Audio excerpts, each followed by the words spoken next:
So, welcome to the Week 1 lecture uh, for our class. And I really like this book because of it, even though it's not very dense and it certainly doesn't have a lot of pages, I think it's more about what you say versus how you say it, right? Um, and one of the things that I find interesting about the study of global studies, in particular in our class, which is based on global issues, um, I recognize that there's so many nuances to how the world, and I should say why the world is the way it is today.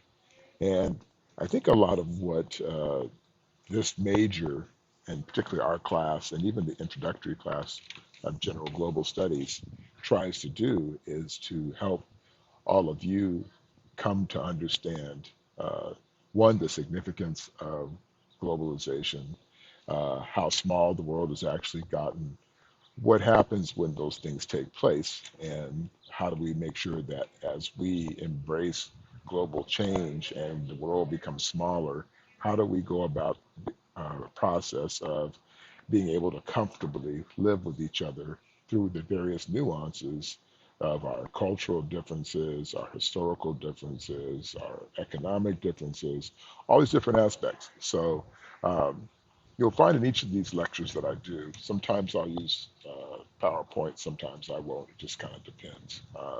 And sometimes I'll bounce between the two. So you may see in some of these where I go between the PowerPoints and you see my face. So uh, but in this, I will say that. So the reason that I kind of say, I used to in most of my classes, I would have like chapter 1 video or chapter 2 or lecture. This is a little broader because we cover several chapters at once. So you'll see, like if you're looking at the contents of the book, chapters 1 through 7 basically are 14, well, actually about 24 pages long for across 7 chapters. Well, that's nothing. But it's important that you understand this. Again, it's not so much how much is in there, it's the context and content that's there. Because really, it's more about you wanting you to think about and assess the various aspects of how we got to be where we are now with regard to the world. And one of the very things that I want you to start with is to even ask yourself, so why am I taking global studies? What's my interest? Where are my interests in regards to this particular area and and even this class? Maybe you're taking it because you have to, or maybe you need it for the major. Maybe you're just curious. And I think all of them, have are valid reasons to take it.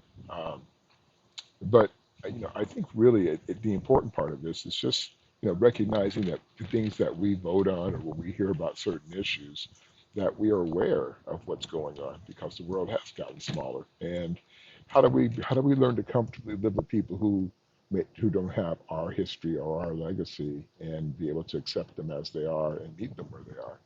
So, unlike global studies, which looks at the sort of broader context of, looking at the study of globalization and the impact of cultures and groups and so forth on one another across multiple areas, including humanitarian issues, culture, international security, peace and war issues, environmental issues, economic, financial stuff.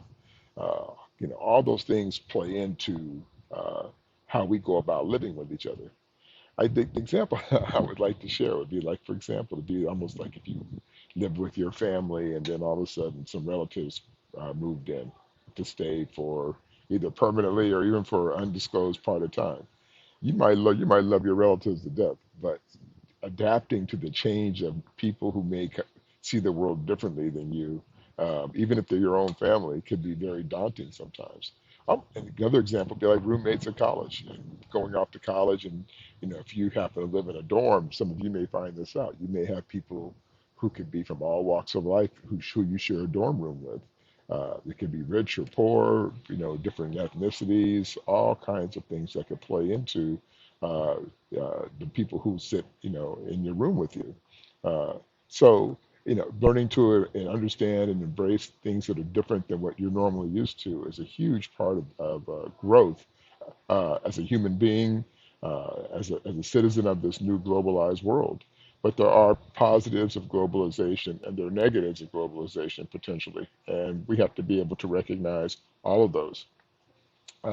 Even in looking at things like the war in Ukraine right now, which if you were looking at in my bio, you'll see there's some videos that I did recently in the news on this. But one of the things you'll find about it is that a lot of the reason that Ukraine is in the situation it is because of the connection resulting as a result of globalization that a lot of the wealthier countries have with Russia that prevents those nations that normally would act or take action from acting.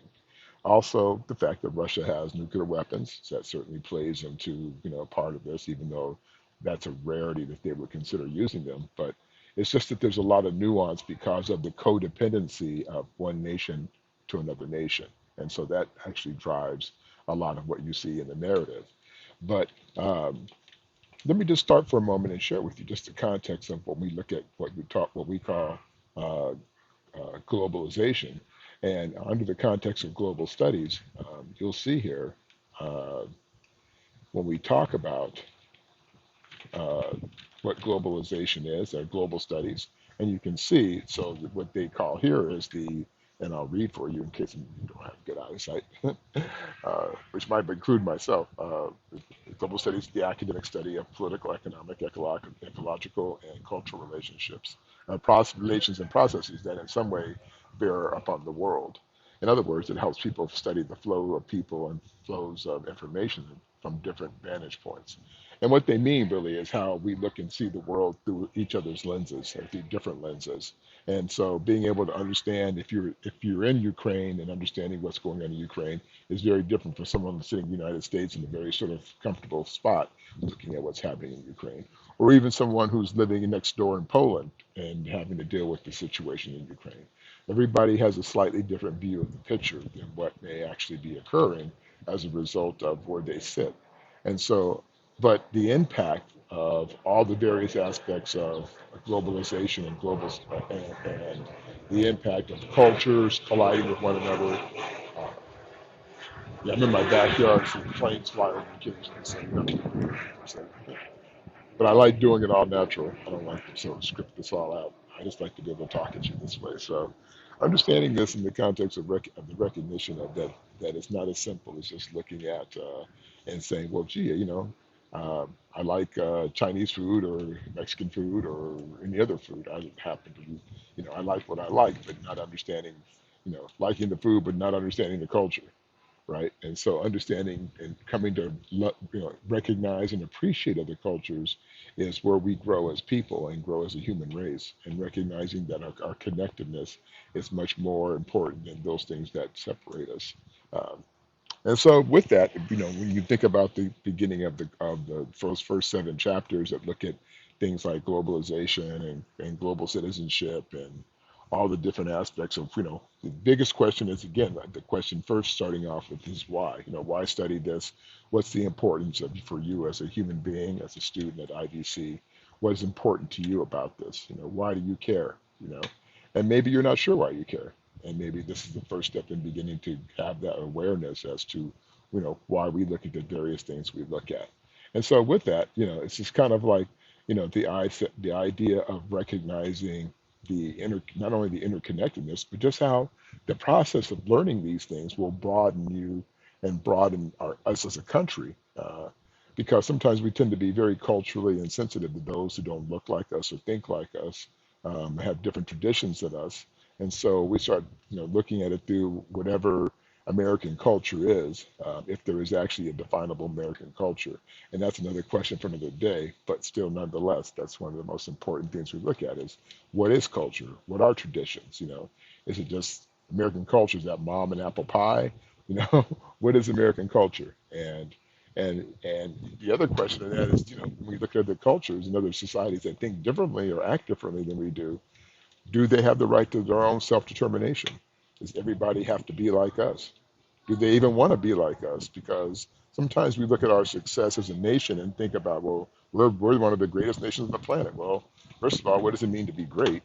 Secondly, in terms of what makes you great, I've traveled the world fairly extensively, and I can tell you, I've seen cultures that don't have as much as we think we have materialistically speaking, but are so rich in terms of the depth of their cultures and just their traditions and some of the things that they honor and hold dear, is so much deeper than what we have. Their sense of family, their ability to sort of interact with one another and be able to be adaptable and not trying to sort of, get people to embrace their cultures without forcing it on them. It's a pretty special place to be. Um, Now, one of the things that you'll find in this particular class that I think is one of my favorite aspects is just simply the fact that uh, we get to explore particular issues.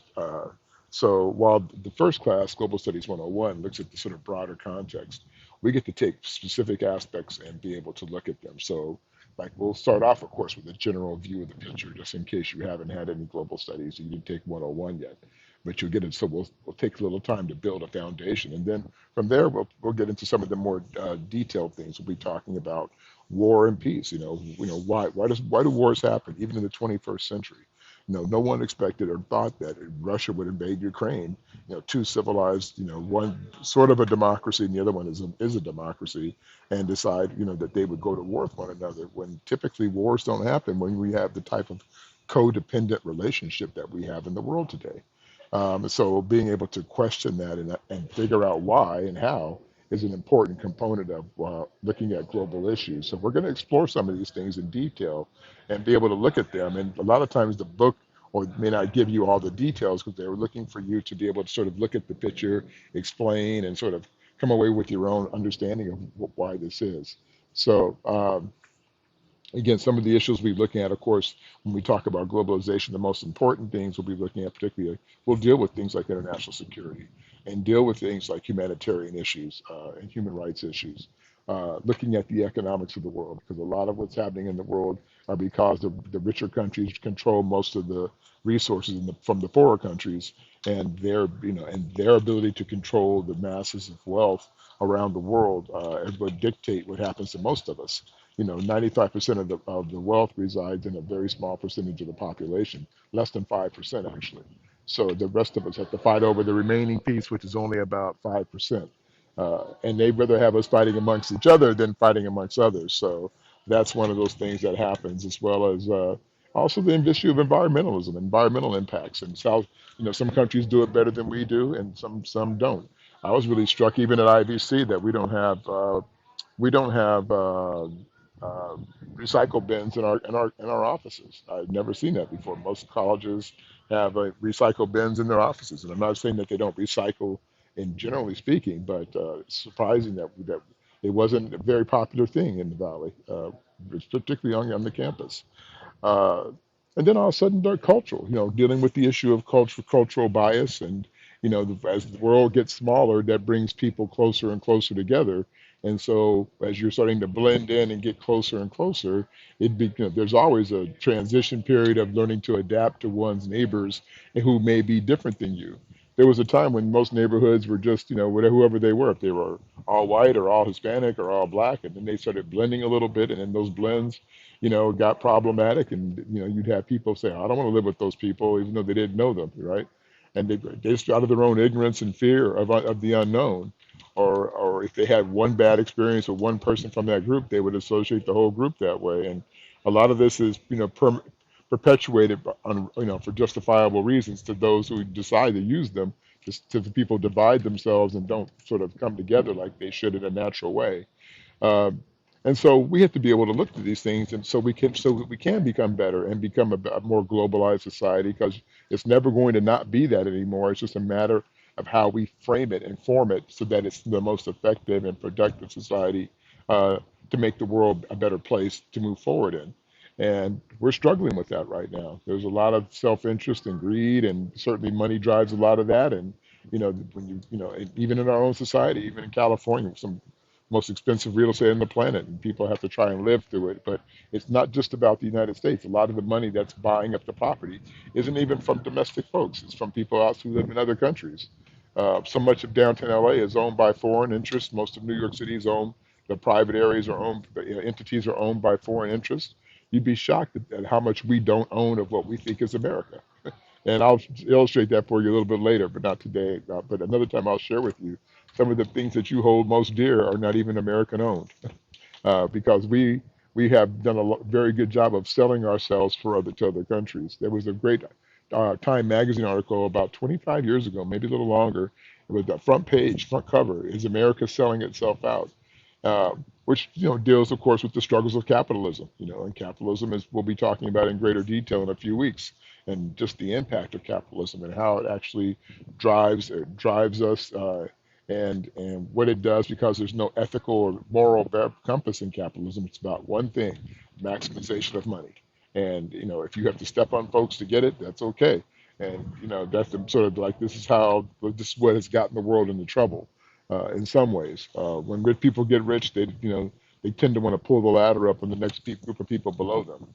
Um, and then when we get to the last chapter in this particular first week, um, focuses more on political globalization, which looks at the international agencies that have impacted the world as the world has become smaller, starting with like the United Nations, looking at the World Trade Organization, looking at all the different entities that are out there, intergovernmental agencies, non-governmental agencies that are in place to try and bring and create an environment where countries can work collaboratively together to move to advance the causes of the world.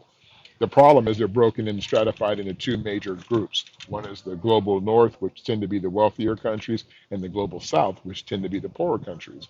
And ironically, most of the other resources, the natural resources, reside in the south, but the money and intellect reside in the north. And this is not literal. So, like, obviously, Australia is in the southern hemisphere, but would be considered in the global north in terms of its think tank and ability of the folks who live in it, who are from Australia, for example. But generally, they look at it from north and south. And so, but because the south doesn't have that ability, so the south gets exploited by those wealthier countries who control typically most of the dynamics and the economics of the world. And so we'll look at that and look at some of the issues around that, so that we can figure out, okay, look at the causalities and then try to decide what types of ways can we think of that would make this better. And it's not about being an expert. It's really about what do you as a human being think would be a better way to solve this. You'd be surprised how many things are just so commonsensical, and you would look at them, you go, well, this makes perfect sense. Why doesn't that happen? And you're like, well, why doesn't it happen, right? It's like looking at the price of gas. If they wanted to lower the price of gas in terms of making it so folks didn't have to pay $6, $7 a gallon, they could do it. Well, then why doesn't it happen? Well, there's a reason why it doesn't happen. Because the government people are pressured by the oil companies to not lower prices, even though the government's getting pressure, meaning the representatives in government are getting pressured by the people to lower the prices. But in fact, the fact is the corporations who buy off the politicians by paying money into their campaign funds to get reelected have more power than we do, and so that's why things happen. Uh, but then also you have interesting things like the fact that there are a lot of it's a lot of interest from the countries that we struggle with, whether it be China or Russia or other places that we have tied ourselves to economically or in other ways that we can't bring pressure to bear on them, or we have to enact policies that protect them, even though when you think about it in the context of America, it doesn't make sense. So we'll be delving into all this, and in this first chapter is more of a foundational place for you to start thinking about some of all the general view of all these issues, and then starting in week two, I shouldn't say week two, but actually, well, I guess technically it'll be week three, but because we are actually first week is the orientation week, then we have a spring break week, and then we come back after spring break, and then we start in into the first week of the chapters. So the second week we'll be starting into talking about war and peace, and that's where we'll be landing in a couple of weeks. So I look forward to seeing you there, and you guys have a great spring break, and I will see you on the back end of this. All right, take care, you guys.